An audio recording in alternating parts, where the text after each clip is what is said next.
الحمد لله نحمده ونستعينه ونستغفره ونؤمن به ونتوكل عليه ونعوذ بالله من شرور أنفسنا ومن سيئات أعمالنا من يهده الله فلا مضل له ومن يضلله فلا هادي له ونشهد أن لا إله إلا الله لا خالق إلا الله لا خالق إلا الله ولا مالك إلا الله ولا مميت إلا الله لا محيي إلا الله ولا مميت إلا الله ولا رازق إلا الله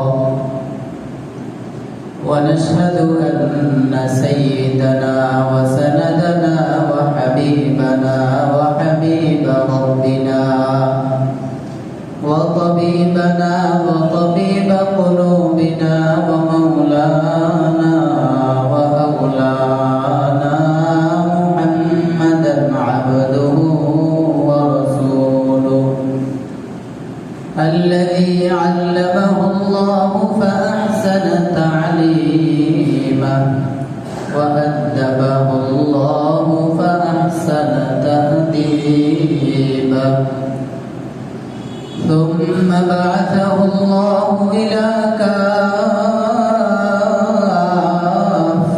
الناس معلما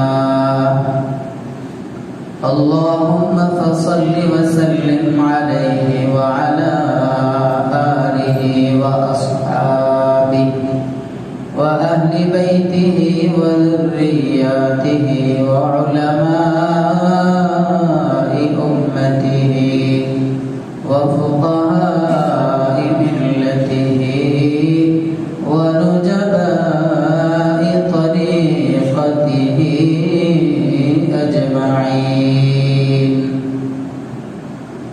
أما بعد فأعوذ بالله من الشيطان الرجيم بسم الله الرحمن الرحيم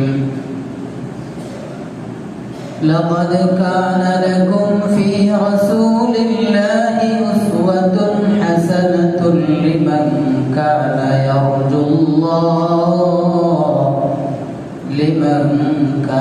يرجو الله واليوم الآخر وذكر الله كثيرا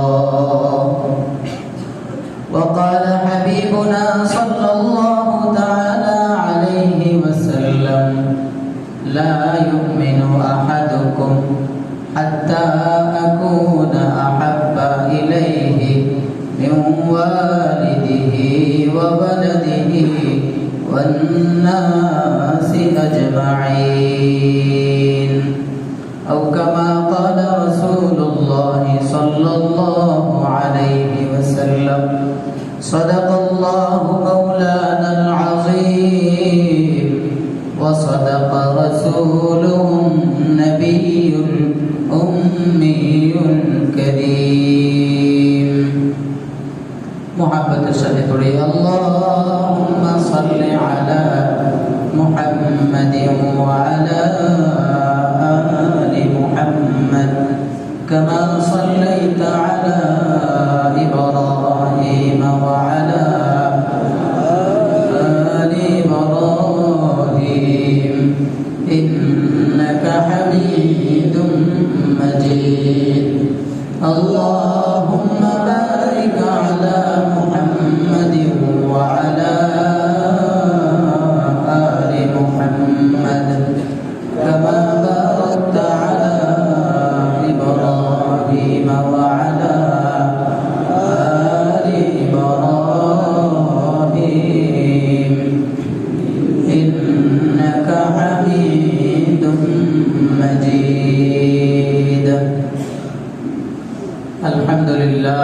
ثم الحمد لله ولك الحمد حتى ترضى মহান রব্বুল ইজ্জত ওয়াল জালাল দয়া করে আমাদেরকে তার ঘরে আসার বসার তৌফিক দিয়েছেন। শুকরিয়া তার করি আলহামদুলিল্লাহ।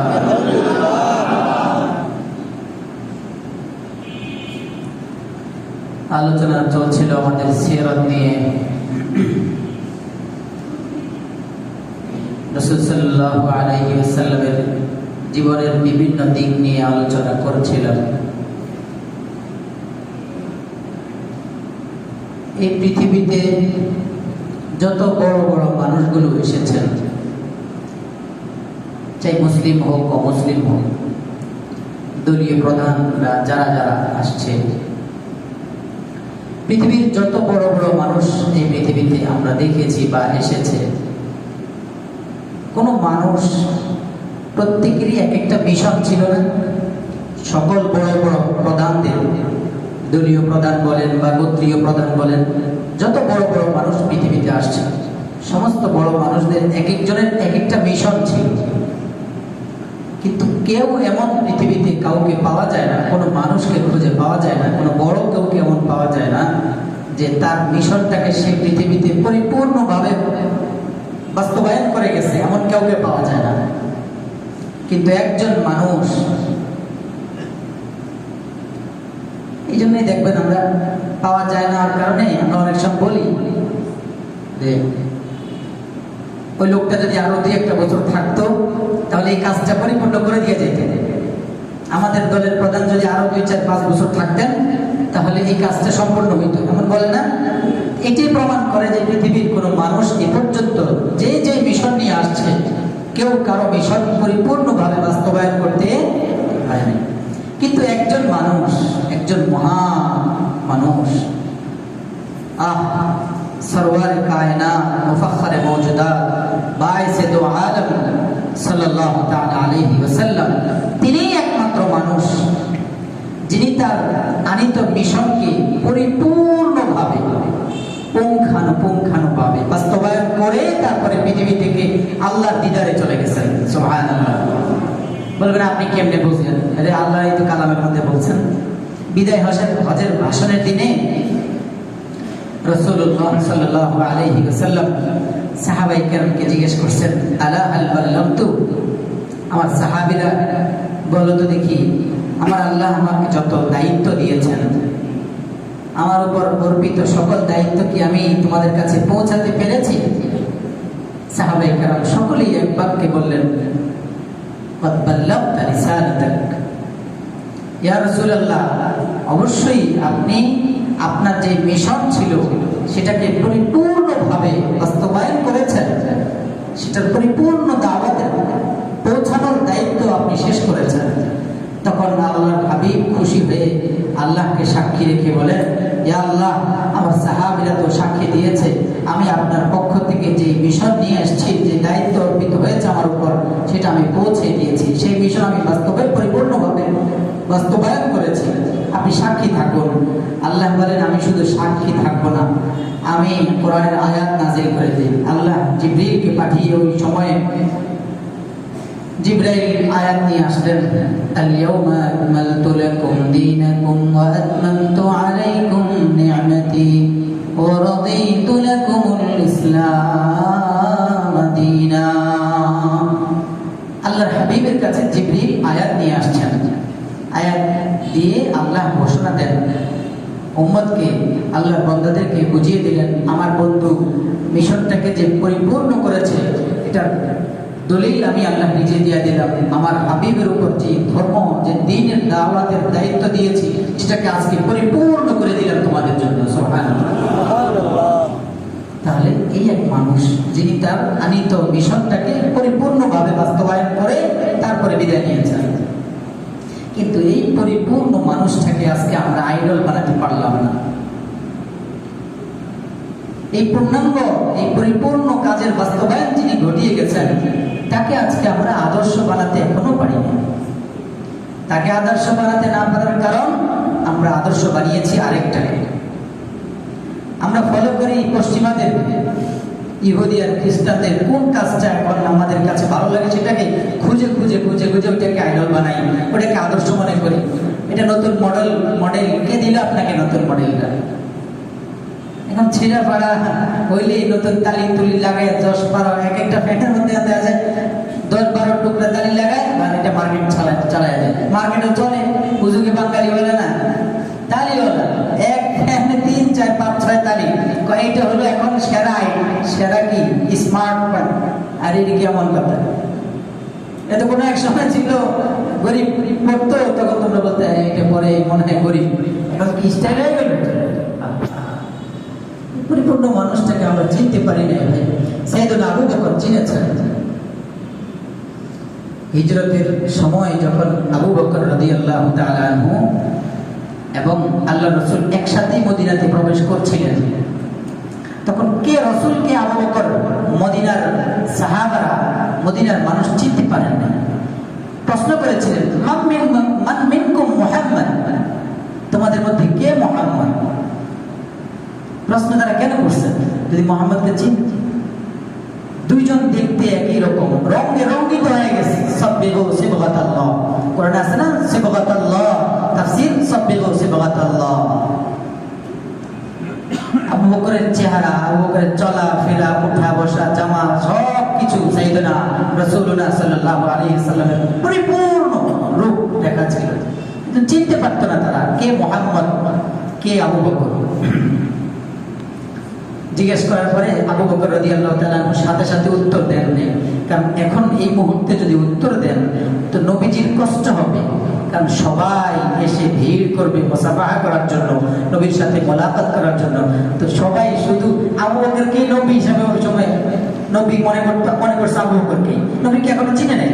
আবু বকরের সাথে সবাই মুসাফাহা শুরু করছে, রাদিয়াল্লাহু তাআলা মুসাফাহা করতেছে। এক পর্যায়ে সব শেষ, দুইজন একসাথে বসলেন, কথা বলবেন, দুই চেয়ারে দুইজন বসালেন। বসানোর পরে মদিনাবাসী যখন বসাইছেন, এরপরে কথাবার্তা হচ্ছিল। ওনারা ফজরের আগ পর বা এই আগ মুহূর্তে সূর্য ওঠার আগে গিয়ে পৌঁছেন। তো সূর্য ওঠার পরে যখন চেহারা মুবারকের মধ্যে সাল্লাল্লাহু আলাইহি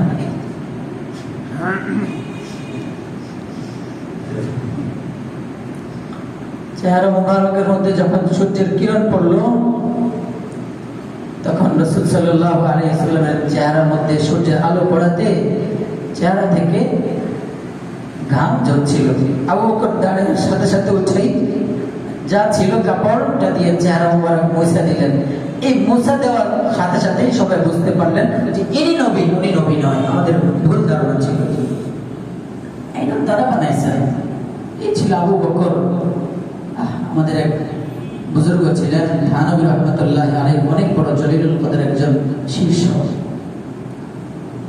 মুজাজ ছিলেন খাজা আজিজুল হাসান মজজুব রাহমাতুল্লাহ আলাইহি। তিনি বলতেন আপনার কাছে, তেরে মাহবুব কিয়া রব শাবাহাত লেকে আয়া হো, তেরে মাহবুব কিয়া রব শাবাহাত লেকে আয়া হো, हकीकत तो उसको कर दे मैं सूरत लेके आया हो, तेरे महबूब की रब शबाहत लेके आया हो, हकीकत तो उसको कर दे मैं सूरत लेके आया हो।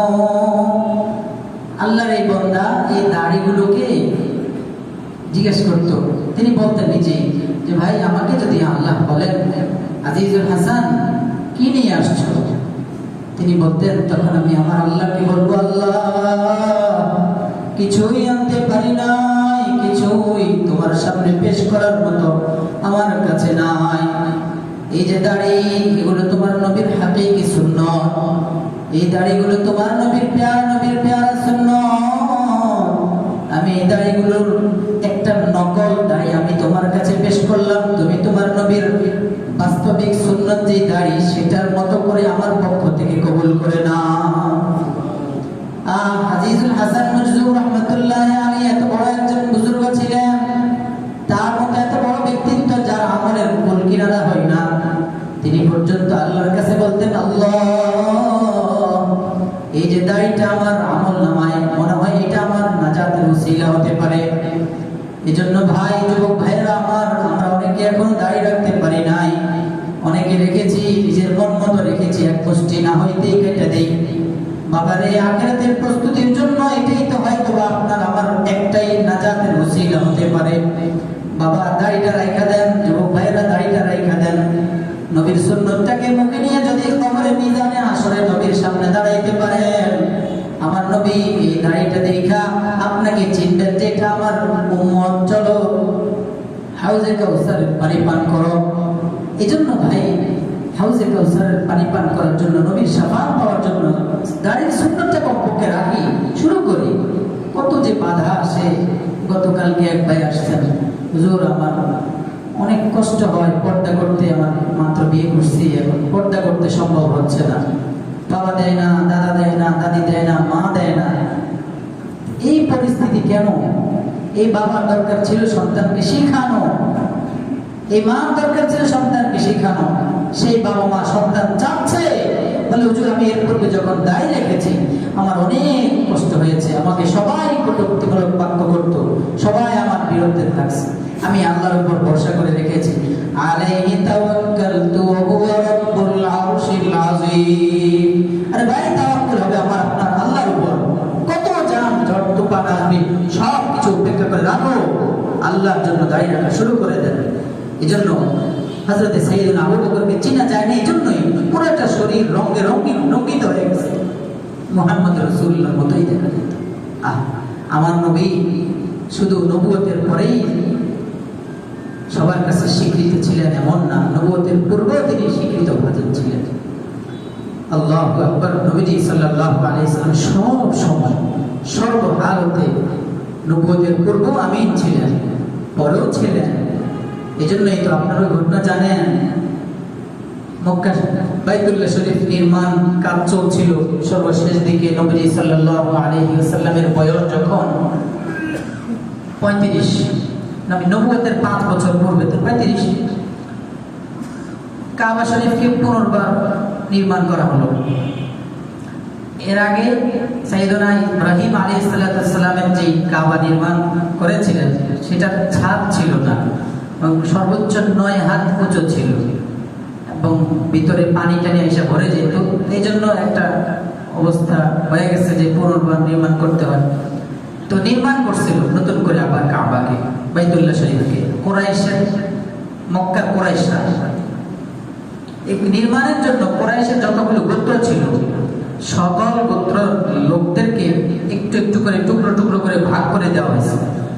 সবাই যার যার নিজ নিজ অংশ নির্মাণ করার পর এখন আসছে হাজরায়ে আসওয়াদ রাখার পালা। হাজরায়ে আসওয়াদ রাখবে, এটা নিয়ে ওই কুরাইশদের সবাই নিজের ভাগ্য মনে করত, এটা আপনারা জানেন। এখন কে রাখবে? যেই রাখবে সেই তো সৌভাগ্যবান হবে। এইটা নিয়ে তাদের মধ্যে এমন এক পর্যায়ে পৌঁছে কুরাইশের লোকদের মাঝে, কুরাইশ মক্কার কুরাইশদের নেতৃস্থানীয় যারা তাদের মাঝে, তাদের মধ্যে একটা পর্যায়ে তলোয়ার মারামারি ঝগড়া এই পর্যন্ত পর্যায়ে পৌঁছে গেছে। এভাবে 4-5 দিন পর্যন্ত যুদ্ধ লাগবে এমন অবস্থা। কি ফয়সালা হবে? 4-5 দিনের কথা উল্লেখ করে সিরাতের কিতাবের মধ্যে। 4-5 দিন যাওয়ার পর তখনকার একবার সবচেয়ে যে বৃদ্ধ বয়স্ক ছিল আবু উমামা ইবনে মুগীরা আল মাখজুমি, তিনি ছিলেন বয়োবৃদ্ধ সবচেয়ে। তিনি হঠাৎ করে বললেন যে এই ঝগড়া নিরসনের জন্য তিনি একটা ফয়সালা দিয়েছেন যে আগামীকাল সকালবেলা মসজিদে হারামের দরজা দিয়ে যে প্রথমে প্রবেশ করবেন, যিনি প্রবেশ করবেন তিনি এটার ফয়সালা যেটা দেন আমরা সকলেই মেনে নিব। সবাই এটা মানছে। আল্লাহর কি কুদরতি খেলা! আল্লাহ রাব্বুল আলামিন ওই দিন আল্লাহর হাবিব প্যারা নবী মুহাম্মদুর রাসূলুল্লাহ সাল্লাল্লাহু আলাইহি ওয়াসাল্লামকে প্রথম ওই হারামের দরজা দিয়ে ভিতরে প্রবেশ করাইছেন। সবাই আয়েশা যখন দেখেছে ভিতরে প্রথম ব্যক্তি তিনি হলেন মুহাম্মদ, নবুয়তের পূর্বের ঘটনা, পূর্বে তিনি স্বীকৃত, পূর্বে তিনি সবার কাছে আমিন, তখন সবাই খুশি আনন্দে আত্মহারা যে আমাদের সবার সবার পছন্দের লোকটাকে আমরা পেলাম। তিনি তখন কি চমৎকার সমাধান দিলেন, ফয়সালা করলেন। তিনি একটা রুমালকে বিছিয়ে হাজরে আসওয়াদকে ওটার উপর রাখলেন, রেখে এবার কুরাইশের লিডার যারা ছিল, গোত্রের প্রধান যারা ছিল, সবাইকে বললাম আপনারা প্রত্যেকেই এই রুমালের চারপাশে ধরে সবাই হাজরে আসওয়াদ রাখার যে স্থান ছিল সেখান পর্যন্ত নিয়ে রাখছে। রাখার পর আপনি কি সমাধান, চমৎকার সমাধান। রাখার পর নবীজি হাত মোবারক দিয়ে ধরে সেই হাজরে আসওয়াদকে সুনির্দিষ্ট জায়গায় রাখছেন। দেখেন তিনি তাদের সবার কাছে নবুয়তের আগেও স্বীকৃত। সেই কাফেররাও নবীকে চিনত কিন্তু মানত না। আমার নবীর ভালোবাসা শুধু শুধু মানুষ ভালোবাসত না, আমার নবীকে জীবজন্তু, আপনার জড় পদার্থ, গাছপালা, তরুলতা, পাথর পর্যন্ত নবীকে মহব্বত করত। সবার মহব্বতের ছিল। আল্লাহু আকবার। অনেক হাদিস আসছে, বহু রিওয়ায়াতের মধ্যে আছে। সাহাবায়ে কেরাম রিওয়ায়াত করেন রাসূল সাল্লাল্লাহু আলাইহি ওয়াসাল্লাম যাচ্ছেন, এদিক থেকে সেদিক যাচ্ছেন, সেদিক থেকে এদিক আসছেন সফরের হালতে। আর এই দেখেন হঠাৎ মাথার উপরে মেঘের ছায়া, মেঘ ছায়া দিয়ে আছে নবীজির মাথা মুবারকের উপরে। আবার কোথাও দেখছেন সাল্লাল্লাহু তাআলা আলাইহি ওয়াসাল্লাম বসা, উপরে কিছু নেই, মেঘ নেই, আলো রোদ পড়তেছে। হঠাৎ করে দেখা যায় একটা গাছ রাস্তা চিরে, মাটি চিরে হেঁটে হেঁটে হেঁটে হেঁটে নবীজির শরীরের আগ পর্যন্ত এসে উপরে মাথার উপরে এসে ছায়া দিতেছে। সুবহানাল্লাহ। শুধু এটা নয়, হালিমাতুস সাদিয়া রাদিয়াল্লাহু তাআলা আনহা, ওনার এক মেয়ে ছিলেন সীমা। রাসূলুল্লাহ সাল্লাল্লাহু আলাইহি ওয়াসাল্লাম যখন হালিমাতুস সাদিয়া যখন রাসূলকে ছোটবেলায় যখন দুধ পান করানোর জন্য ওখানে তার ঘরে নিয়ে যান, তো সব সময় রাসূল বাসায় থাকতেন।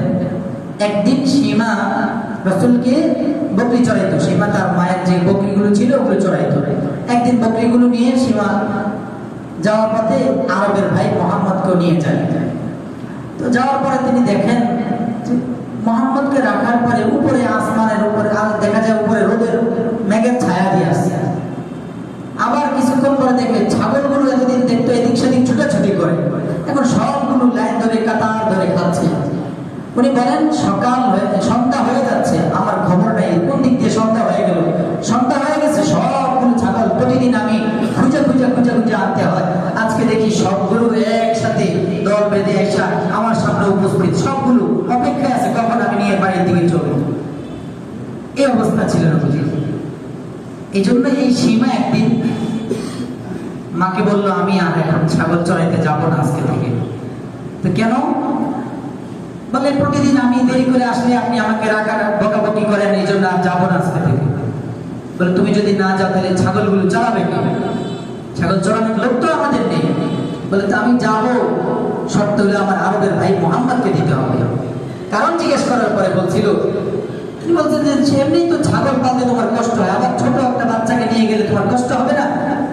তখন সীমা বলছিল, না মা, আমার এই আরবের ভাইটা এত বরকতপূর্ণ, ওই দিন আমি যখন তাকে নিয়ে গেছিলাম তখন সব ছাগলগুলো আমি যখন বাসায় আগে আনতাম তখন কষ্ট হইতো হাঁকে হাঁকে আনতে। ওই দিন আমার ভাই আরবের ভাইটাকে কোলে করে আমি সামনে সামনে হাঁটছি, আর সব ছাগলগুলো পিছনে কাতার ধরে ধরে আমার পিছনে পিছনে আমাদের ঘর পর্যন্ত চলে আসছে। সুবহানাল্লাহ। এই হলো আমার নবী। আবু বকর রাদিয়াল্লাহু তাআলা আনহুর ঘরে দুইটা পাথর ছিল। সাইয়েদনা আবু বকর রাদিয়াল্লাহু তাআলা আনহুর ঘরে দুইটা পাথর। একটা পাথরের নাম রাসূল সাল্লাল্লাহু আলাইহি ওয়াসাল্লাম রেখেছেন মুতাকাল্লিম, আরেকটা পাথরের নাম রেখেছেন মুত্তাকি। নবীজি এক পাথরের সাথে হেলাত দিয়ে বসতেন, আরেক পাথর যখন এই নবীজি আবু বকরের ঘরে ঢুকতেন সাথে সাথে আবু বকরের ঘরের মধ্যে থাকা ওই পাথর যেটার নাম ছিল মুতাকাল্লিম, নবীজি নাম দিয়েছেন, ওই পাথরটা জবান জারি হয়ে যাইতো, সাথে সাথে নবীজিকে সালাম দিত, আসসালামু আলাইকুম ইয়া রাসূলুল্লাহ। পাথর পর্যন্ত আমার নবীকে চিনল রে ভাই। এই পাথরটার নাম নবীজি মুতাকাল্লিম কেন দিলেন? যেহেতু পাথরটা নবীজিকে সালাম দিত, আসসালামু আলাইকুম ইয়া রাসূলুল্লাহ, সালাম দিতে পারতো, যেহেতু কথা বলতে পারতো, এই জন্য তুমি নবীজি তার নাম রেখেছেন মুতাকাল্লিম। আর যেটার মধ্যে হেলান দিতেন সেটার নাম রেখেছেন মুত্তাকি। ও ভাই, গাছ পর্যন্ত নবীজির জন্য কাঁদছে। আপনারা জানেন, আল্লাহু আকবার, নবীজি হযরতে তামিমে দারি রাদিয়াল্লাহু তাআলা ইসলাম গ্রহণের পূর্বে একটা খেজুর গাছের মূলের সাথে হেলান দিয়ে তিনি সব সময় জুমার ময়দানে, জুমার মসজিদের খুতবা প্রদান করতেন। যখন হযরতে তামিমে দারি রাদিয়াল্লাহু তাআলা ইসলাম গ্রহণ করলেন, তিনি ইসলাম গ্রহণের পরে রাসূল সাল্লাল্লাহু আলাইহি ওয়াসাল্লামকে প্রস্তাব করলেন, ইয়া রাসূলুল্লাহ, ইয়া হাবিবাল্লাহ, আমি কাঠ মিস্ত্রির কাজ জানি, আমি কাঠ দিয়ে জিনিসপত্র বানাইতে পারি। আপনি যদি অনুমতি দেন, আপনার জন্য একটা মিম্বার আমি বানাইয়া দিতে চাই। নবীজি অনুমতি দেওয়ার পরে একটা মিম্বার তামিমে দারি রাদিয়াল্লাহু তাআলা বানাইয়া দিলেন। বানাইয়া দেওয়ার পর ওই জুমায় উদ্বোধন করার জন্য নবীজি যখন হুজরা মুবারক থেকে বেরিয়ে এসে মসজিদের মিম্বারের উপরে উঠতেছেন, শো শো করে ওই সেই পাশে থাকা খেজুরের গাছটা, খেজুরের মূল থেকে কান্না, একটা মানুষ মা হারিয়ে যেমন কাঁদে, ওই গাছটাও তেমন কাঁদতেছে, ফোঁফায় ফোঁফায় কাঁদতেছে। চোখের পানি মানুষের পড়লে যেমন আওয়াজ করে গুনগুন গুনগুন করে কাঁদে, ঠিক ওই খেজুরের গাছ থেকে, খেজুর গাছ, মরা খেজুর গাছ, সেটা থেকেও এমন গুনগুন শব্দ শোনা যাচ্ছে। নবীজি তাকায় দেখেন ওদিক থেকে আওয়াজ আসে, খোঁজ খবর কোন দিক থেকে আওয়াজ আসে, চিনতে পারলেন, জানতে পারলেন ওই খেজুরের গাছের থেকে কান্নার আওয়াজ শোনা যায়। আল্লাহু আকবার। আমার নবী সাথে সাথে মিম্বার থেকে নেমে হেঁটে ওই খেজুর গাছটাকে, ছোট বাচ্চাকে যেমন জড়ায় ধরে, ঠিক আমার নবী ওই খেজুর গাছটাকে এভাবে জড়ায় ধরলেন। জড়ায় ধরার সাথে সাথে কান্না বন্ধ হয়ে গেছে।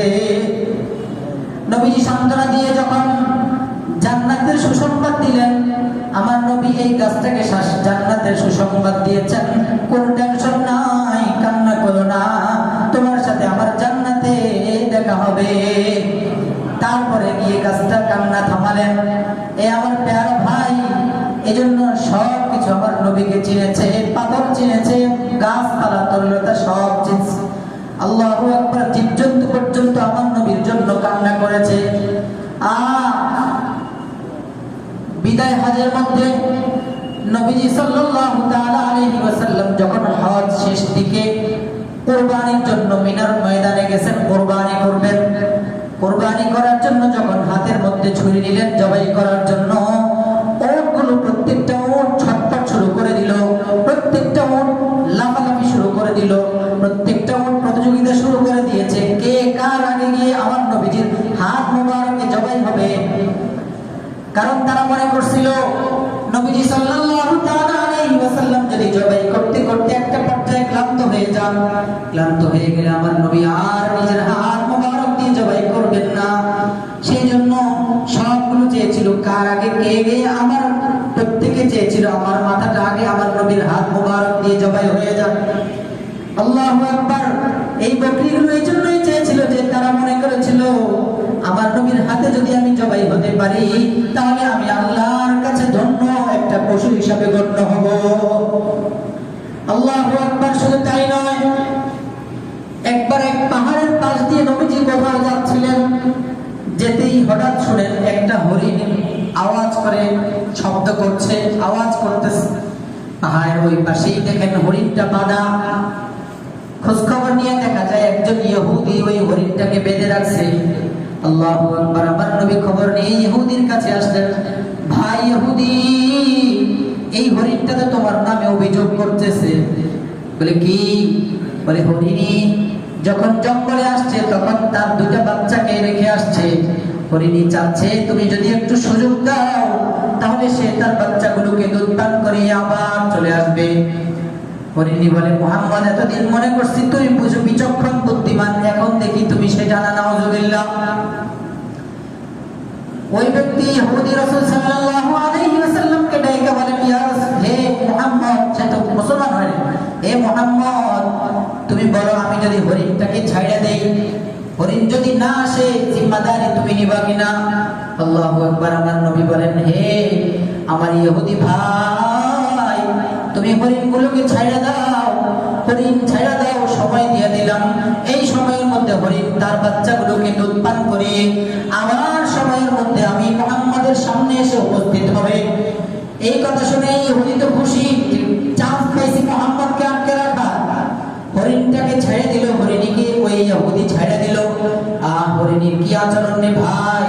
হরিণী দৌড়ে গিয়ে ওই পাখি হরিণীর যে বাচ্চাগুলোর কাছে গিয়ে বলে, মা জলদি করে তোমরা দুধটা পান করে নাও, কারণ আমি নবী মুহাম্মদুর রাসূলুল্লাহকে জামিন বানাই আমি তোমাদের কাছে আসছি। হরিণের বাচ্চা দুইটা যখন এই কথা শুনছে, মুহাম্মদুর রাসূলুল্লাহ সাল্লাল্লাহু আলাইহি ওয়াসাল্লাম আমাদের জামিন হয়ে ইহুদির কাছে আটকা পড়ে আছেন। হরিণের বাচ্চাগুলো বলল, মা ততক্ষণ পর্যন্ত আপনার স্তন থেকে আমরা দুধ পান করব না, যতক্ষণ পর্যন্ত এই দুইটা চোখ দিয়ে আগে নবী মুহাম্মদুর রাসূলুল্লাহ সাল্লাল্লাহু আলাইহি ওয়াসাল্লামকে না দেখি। দৌড়ে আসে হরিণের বাচ্চা সহ দৌড়ে আসছে নবীজির দরবারে। আয়েশা দেখেন নবীজি সাল্লাল্লাহু আলাইহি ওয়াসাল্লাম দাঁড়ায় আছেন, ওই ইহুদি পাশে দাঁড়ায় আছে। দাঁড়ায় ইহুদি মুহাম্মদের দিকে তাকায় আছে। যদি হরিণীর বাচ্চা নিয়ে না আসে, আজকে মুহাম্মদকে সে জবাই করবে, মুহাম্মদকে বাইরে রাখবে, আর ছাড়বে না। আল্লাহু আকবার। হরিণী আয়েশা যখন উপস্থিত হয়ে গেল, সাথে সাথে মুহাম্মদুর রাসূলুল্লাহ সাল্লাল্লাহু আলাইহি ওয়াসাল্লামের দিকে তাকায়া এবার ওই ইহুদি বলেন, হে মুহাম্মদ, আমি আর দেরি করতে চাই না। যেই হরিণ একটা পশু, একটা জন্তু, হরিণের বাচ্চা আপনাকে চিনল, হরিণ আপনাকে চিনল, আমি একজন মানুষ হয়ে আপনাকে চিনলাম না। আমি আপনার হাতে হাত দিয়ে দিলাম, আপনি দয়া করে আজকের জন্য, আজকে মেহেরবানি করে আমাকে কালিমা পড়াইয়া মুসলমান বানাইয়া নিন। সাথে সাথে পড়ে নিলেন, আশহাদু আল্লা ইলাহা ইল্লাল্লাহ ওয়া আশহাদু আন্না মুহাম্মাদান আবদুহু ওয়া রাসূলুহু। হরিণ পর্যন্ত নবীজিকে চিনল রে ভাই। আজকে আমি তুমি নবীকে না চিনা, খেলোয়াড়দেরকে চিনি, যার কারণে আমার তোমার চুল নবীজির চুলের মতো না। আমি তুমি চিনি কোন খেলোয়াড়ের পোশাকটা কেমন, ইহুদিদের পোশাকটা কেমন, খ্রিস্টানদের পোশাকটা কেমন। এই জন্যই আমার তোমার শরীরের মধ্যে সুন্নতি পোশাক আসে না। এ যুবক ভাই, এ বাবা, একটু শরীরটাকে সুন্নতি পোশাকে রঙিন করো না। আল্লাহ বলেছেন, ইয়া সিবগাতাল্লাহ ওয়া মান আহসানু মিনাল্লাহি সিবগা। আরেক জায়গায় আল্লাহ বলেন, কুনু মা'আস-সাদিকিন। এটা তাফসীরের মধ্যে মুফাসসিরিনে কেরাম চমৎকার তাফসীর করেন, কুনু মা'আস-সাদিকিন, আল্লাহ ওয়ালাদের সঙ্গী হও, আলেম ওলামাদের সাথে হও। মানে কি? কয় কুনু মা'হুম লিতাকুনু মিসলাহুম। কয় তাদের সাথে উঠা বসা চলাফেরা এমন ভাবে করো, এমন নয় যে তুমি তাকে মহব্বত করো কিন্তু দাড়িটা আসলো না, এমন নয় তুমি তাকে মহব্বত করো শরীরে জামা আসলো না। কয় না, এমন ভাবে মহব্বত করো, এমন ভাবে আলেম ওলামাদের সাথে সম্পর্ক রাখো, আল্লাহ ওয়ালাদেরকে সম্মান করো, আল্লাহ ওয়ালাদের সাথে সহবতে যাও, আল্লাহ ওয়ালাদেরকে মহব্বত করো, কেমন যেন তুমি তাদের মতোই হয়ে যাও। ও ভাই, সাহাবায়ে কেরামের মহব্বত কেমন ছিল নবীর জন্য দিলের মধ্যে। এক সাহাবী নবীজির চুলটা ছিল এই দিক দিয়ে তিনি আঁচড়াইতেন, মাথার মাঝখান দিয়ে। শামায়েলে তিরমিজির মধ্যে আপনারা খুললেই পাবেন। শামায়েলের মধ্যে নবীর পুরো শরীরের দেহ আকৃতি, অঙ্গ প্রত্যঙ্গ কেমন ছিল, নবীর শরীরটা কেমন ছিল, দাঁতগুলো কেমন ছিল, চুলটা কেমন ছিল, চোখটা কেমন ছিল, পুরো শরীরের কাঠামো সব বিবরণ ওখানে দেওয়া। শামায়েলের মধ্যে লেখেন, নবীজি মাঝখান দিয়ে যেভাবে সিঁথি কাটতেন, এক সাহাবী, কোকড়া চুলওয়ালা সাহাবী, তিনি চেষ্টা করেন প্রতিদিন গোসল করে সেই চুলটাকে এভাবে চুল দিয়ে আঁচড়িয়ে দেন, কিন্তু হয় না, কোকড়া চুল হয় না। এই জন্য প্রতিদিন চেষ্টা করেন সাহাবী চুলটাকে দুই ভাগ করার জন্য, হয় না। করতে করতে এক পর্যায়ে তিনি একদিন একটা লোহার শলা আগুনের মধ্যে দিয়ে গরম করে মাথার মাঝখান দিয়ে দিলেন। সাথে সাথে এটা পুড়ে গেল, আর দুই ভাগ হয়ে গেল। লোকজন বলতেছে, ভাই এটা কি করলাম?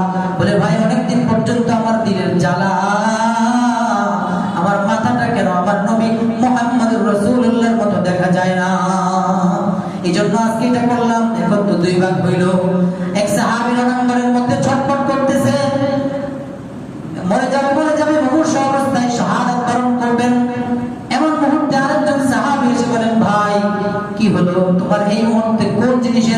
বলো নবীর মুহাব্বত সাহাবীদের দিলের মধ্যে কেমন রে ভাই।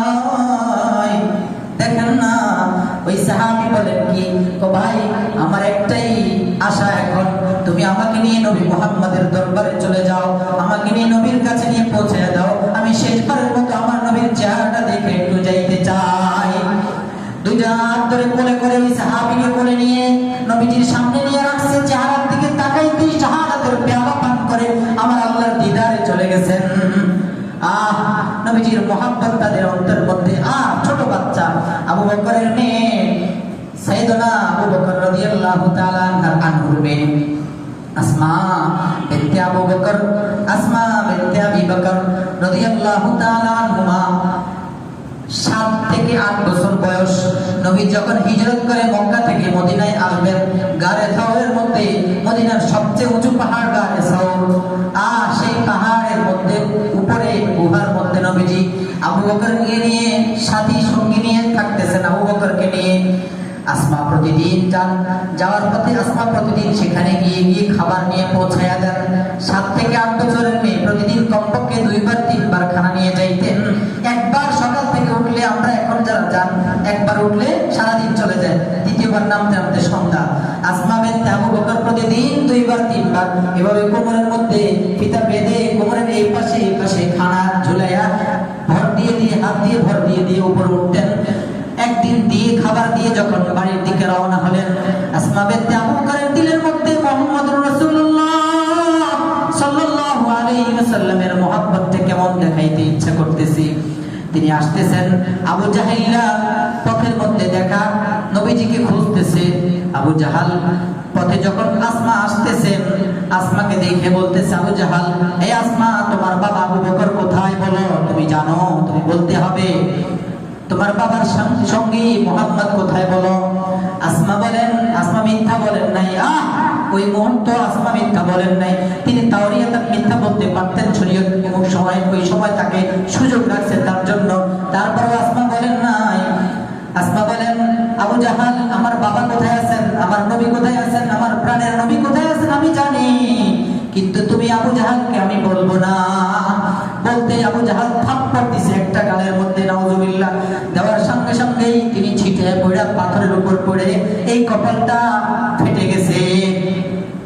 পরের দিন যখন রাসূল সাল্লাল্লাহু আলাইহি ওয়াসাল্লামের দরবারে যান, এই মুহূর্তে আবার যখন ওখান থেকে তিনি উঠে আসলেন, আসমা আসার পরে আবার বলল, আবু জাহাল বলতেছে, আসমা বলো না, খুব জোর করে, আসমা বলো তোমার বাবা কোথায়, মুহাম্মদ কোথায় বলতে হবে, না হলে তোমাকে আমি এখানেই হত্যা করব, শেষ করে দিব।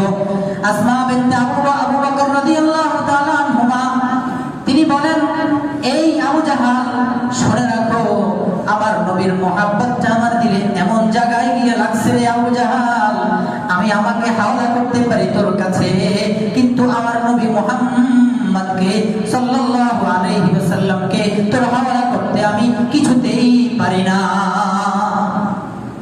এত ছিল মুহাব্বত। এই আসমা বিনতে আবু জাহাল নবীর সোহবতে, আসমা বিনতে আবু বকর, নাউজুবিল্লাহ, আসমা বিনতে আবু বকর নবীর সোহবতে তাদের দিল দেমাগ কোথায় ছিল, কেমন দিল তৈরি হয়েছে রে ভাই। আসমার বাবা যখন আবু বকর যখন হিজরতের জন্য নবীজির সাথে চলে যান, আসমাকে আসমার ঘরের পরিবারের লোকজনকে রাইখা যান, কিছুই রাইখা যান নাই, খালি ঘর রেখে গেছেন। আবু বকরের বাবা আবু কুহাফা আসছে, দাদু ভাই না, আসমার দাদা আবু কুহাফা, আবু বকরের বাবা। আবু কুহাফা এসে বলেন, আসমা বাবা তো চলে গেছে, ঘরে কিছু রেখে গেছেনি? বলে, হ্যাঁ দাদু ভাই, বাবা অনেক কিছু রেখে গেছেন, অনেক খুব ভালো ভালো জিনিস রেখে গেছেন, পর্যাপ্ত পরিমাণ জিনিস রেখে গেছেন। আসমা বলেন, আবু বকর বলেন, আবু বকরের বাবা আবু কুহাফা তিনি এটা শুনে চলে গেছেন। একটু পরে আবার মাথায় আসলো, কি জানি রেখে গেছে, একটু খবর নেই। আবার এসে বলেন, আসমা তোমার বাবা কি রেখে গেছে পর্যাপ্ত পরিমাণে একটু বলো না। আসমা কি জবাবটা দেয় রে ভাই, শুনেন না। আসমা বলেন, আমার দাদা, ও দাদু ভাই, আমার বাবা যখন হিজরতের জন্য নবীজির সাথে রওনা হয়ে ঘর থেকে বের হয়ে যান, তখন আমাদের ঘরে আল্লাহ এবং আল্লাহর রাসূলকে রেখে গেছেন। আবু আবু বকরের দিলের মহব্বত কেমন ছিল নবীজির জন্য। আবু বকর রাদিয়াল্লাহু তাআলা আনহু হিজরতের দিন বের হইছেন ঘর থেকে, যাইতেছেন একবার নবীজির ডান পাশে, একবার বাম পাশে, একবার ডানে একবার বামে। আবু বকর এদিক সেদিক ছোটাছুটি করে। নবীজি বলেন, আবু বকর এমন ছোটাছুটি করেন কা এক পাশে থাকেন, এক পাশেই চলেন। আল্লাহর নবীর জবাবে আবু বকর চোখের পানি ফেলে বলেন, আবু বকর বলতেছেন, ইয়া রাসূলুল্লাহ, আমার ভয় হয়, আমি যদি সামনে থাকি আমার ভয় লাগে, না জানি পিছন থেকে তীর আপনাকে মারে কিনা শত্রুরা। আমি যখন ডানে যাই বাম দিক থেকে আসার, বাম যাই ডান দিক থেকে, পিছনে যাই সামনের থেকে, যেখানে থাকি আর বিপরীত সাইড থেকে আমার আশঙ্কা হয় না জানি শত্রুরা আপনাকে তীর মারে, এজন্য আমি এদিক সেদিক ছোটাছুটি করি গো ইয়া রাসূলুল্লাহ। উহুদের ময়দানের দৃশ্যটা কেমন ছিল নবীর মুহাব্বতের জন্য। সাহাবায়ে কেরাম সবাই নবীকে প্রাচীর মতো প্রত্যেকেই নিজের শরীর দিয়ে দেয়াল, প্রত্যেকেই চারপাশে প্রাচীরের মতো ব্রেকেট দিয়ে বুক ফেটে দিলেন। এদিক থেকে বারবার গুলি আসতেছে, তীর আসতেছে। উহুদের ময়দানে ঘোষণা হয়ে গেছে, শয়তান ছড়াই দিছে, নবী আর নাই, মুহাম্মদ দুনিয়াতে নাই, মুহাম্মদ বিদায় নিয়ে গেছেন। নাউজুবিল্লাহ।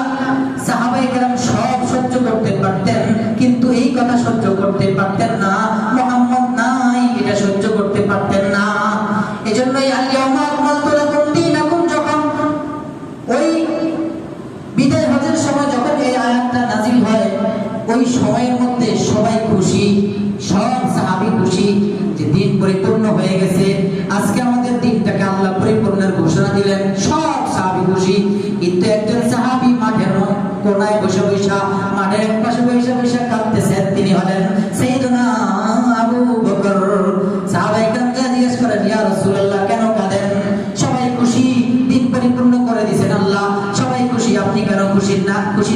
সাহাবায়ে কেরাম আবু বকরকে জিজ্ঞেস করার পরে আবু বকর বলেন, আরে ভাই, তোমরা তো বুঝো নাই, দিন পরিপূর্ণ করে দিয়েছেন মানে কি বুঝছো নি? দিন পরিপূর্ণ করে দেওয়ার মানে হলো আমার নবী আর দুনিয়াতে থাকবেন না, আমার নবী দুনিয়া থেকে বিদায় নিয়ে চলে যাবেন। তোমরা তো মনে করতো যে দিন পুরা হয়ে গেছে, এটার উদ্দেশ্য তো হলো আল্লাহ ঘোষণা দিয়েছেন দিন পুরা হয়ে গেছে, আমার নবীর আর দরকার নেই দুনিয়াতে, আমার নবীকে আল্লাহ তার দিদারে নিয়ে যাবেন। এই কথা বলার পরে একটু আগের চেহারা, প্রত্যেক সাহাবীর হাস্যজ্জ্বল চেহারা, সবার চোখ দিয়ে এবার টপকে টপকে পানি পড়তেছিল। পুরো বিদায় হজের ময়দানটা কান্নার রোল পড়ে গেছে। আবু বকর রাদিয়াল্লাহু তাআলা নবীর মধ্যে রাসূলের জন্য এত বেশি মহব্বত ছিল, শয়তান ছড়ায় দিয়েছে, মুহাম্মদ ইন্তেকাল করছে। এই কথা মদিনাও এসে গেছে, ওখান থেকে 7-8 মাইল কিলো। মদিনা থেকে এক মহিলা দৌড়ায় রণাঙ্গনের দিকে রওনা। হায় পথিমধ্যে দৌড়াইতে মাঝখানে গিয়ে শুনে ওই মহিলার ভাই ইন্তেকাল করছে। কাফেলাকে জিজ্ঞেস করছে, ভাই আমার রাসূলের কি খবর? কাফেলা বলে, রাসূলের কি খবর জানি না, তবে তোমার ভাই শাহাদাত বরণ করছে। আর একটু আগানোর পরে শুনে জিজ্ঞেস করে কাফেলাকে, আমার রাসূলের কি খবর? বলে, রাসূলের কি খবর এখন আমাদের জানা নাই। বলে, তাহলে আমি শুনেছি তোমার স্বামী নাকি শাহাদাত বরণ করেছে। আর একটু সামনে যায় জিজ্ঞেস করে, ভাই আমার রাসূলের কি খবর? বলে, রাসূলের খবরটা এখনো জানা যায় নাই, তবে আমি শুনেছি তোমার ছেলে, তোমার সন্তান শাহাদাত বরণ করছে। মহিলা দৌড়াইতে গিয়ে উহুদ পাহাড়ের মধ্যে থাকা সেই গর্ত, যেখানে মধ্যে রাসূল সাল্লাল্লাহু আলাইহি ওয়াসাল্লামকে সাহাবায়ে কেরাম ব্রেকেট দিয়ে রাখছিলেন, যেখানে যেই গর্তের মধ্যে রাসূল লুকিয়েছিলেন, দান্দান মুবারক যেই গর্তের মধ্যে গিয়ে শহীদ হয়ে পড়ে, নবীজি সেই গর্তের মধ্যে ছিলেন। সেখানে গিয়ে যখন মহিলা নবীজিকে, ওই মহিলা সাহাবিয়া রাদিয়াল্লাহু তাআলা আনহা যখন নবীজিকে দেখলেন, সাথে সাথে এবার নবীজির চেহারা দেখে নবীজিকে কি ভাষণ দেন? নবীজিকে তিনি বলেন, ইয়া রাসূলুল্লাহ, ইয়া হাবিবাল্লাহ, আমার বুকটা খুব টেনশনে ছিল। আমি আসার সময় শুনেছিলাম আমার সন্তান নাই, আমার স্বামী নাই, আমার ভাই নাই, অনেক দুঃখ পেয়েছি। কিন্তু আপনাকে দেখার সঙ্গে সঙ্গে ইয়া রাসূলুল্লাহ, আপনার চেহারা মুবারক দেখার সাথে সাথে আমি সব কিছু ভুলে গেছি। এজন্য ভাইয়েরা আমার, রাসূল কি জিনিস, কি মহব্বতের মানুষটা, তাকে সব মানুষ মহব্বত করত। সব পশুরা, পাখিরা, জড় পদার্থ, পাথর, গাছ সব মহব্বত করত। তারা রাসূলের জন্য এত আন্তরিক ছিল। আমি আপনি আমাদের জন্য রাসূল প্রেরিত, আমাদের জন্য রাসূল কেঁদেছেন, কাঁদবেন, সেই রাসূলের জন্য আমরা কি করলাম? আমাদের জীবনটাকে রাসূলের সামনে নিয়ে উপস্থিত হয়ে দাঁড়াইতে পারবো তো হাসরের ময়দানে? বলতে পারবো তো ইয়া রাসূলুল্লাহ এই কাজটা করে আসছি দুনিয়া থেকে। এজন্য নিজের জীবনটাকে গড়াই, রাসূলকে আদর্শ বানাই। আল্লাহ আমাদের সবাইকে বুঝার আমল করার তৌফিক দান করুন। এই কথাগুলো বলার উদ্দেশ্য রাসূলের মহব্বত জ্বালানো আপনাদের দিলে, আর কিচ্ছু না। এই ঘটনা 2-4টা থেকে বিভিন্ন জায়গা থেকে টুকরো টুকরো শুনেছি। দিলে রাসূলের মহব্বত জ্বালান, রাসূলের মহব্বত বাড়ান। আরে মিয়া, এটা তো রাসূল শিখিয়ে গেছেন। মহব্বত বাড়ানোর দোয়া শিখেন, রাসূলের জন্য দোয়া করেন, আল্লাহ রাসূলের মহব্বত বাড়াইয়া দেন। যাই হোক, যা বলেছি 2-4 মিনিট দেরি হয়ে গেছে। আল্লাহ আমাদের সবাইকে বুঝার আমল করার, রাসূলের মহব্বত আল্লাহ সবচেয়ে বেশি কাজ করেন আল্লাহর পরে, বলি আমিন। যারা ক্বাবলা জুমআ 4 রাকাত সুন্নাত পড়েননি। ওয়া আখির দাওয়ানা আলহামদুলিল্লাহি রাব্বিল আলামিন।